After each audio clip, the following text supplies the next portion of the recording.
ஒரு chess tournament ஆடிட்டு இருக்கீங்க. உங்க ஆப்பனன்ட்டோட மூவ் அவன் தான் மூவ் வைக்கணும். நீங்க ஃபுல்லா போர்ட்ல கால்குலேஷன் எல்லாம் போட்டுட்டு யதார்த்தமா நிமிர்ந்து பாக்குறீங்க, ஆப்பனன்ட்ட காணோம். எங்கடா என் ஆப்பனன்ட் அப்படின்னு சுத்தி முத்தி பார்த்துட்டு திரும்பி பார்த்தா அவன் பின்னாடி நிக்கிறான். few days before இந்த ஜிஎம்ஓ ஒரு மேட்ச் ஆடினாங்க. நல்லா தான் விளையாண்டுட்டு இருந்தாங்க. திடீர்னு பார்த்தா ஒரு தம்பி கடன்னு ஏந்திரிச்சு இன்னொரு தம்பி பின்னாடி போய் நின்ட்டாப்ல.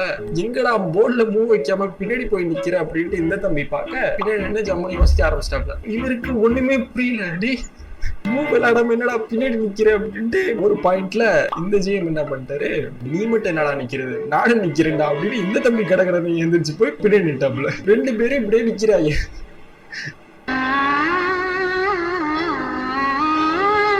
ரெண்டு பேரும் நிக்கிறாங்க நின்னுகிட்டே இருக்காங்க. பக்கத்து போர்ட்ல இருக்கவெல்லாம் சிரிக்க ஆரம்பிச்சிட்டா. அப்புறம் என்னாச்சு, ரெண்டு பேருக்கும் கால் வலி போல. ரெண்டு பேரும் வந்து உட்காந்து மறுபடியும் விளையாட ஆரம்பிச்சிட்டாங்க.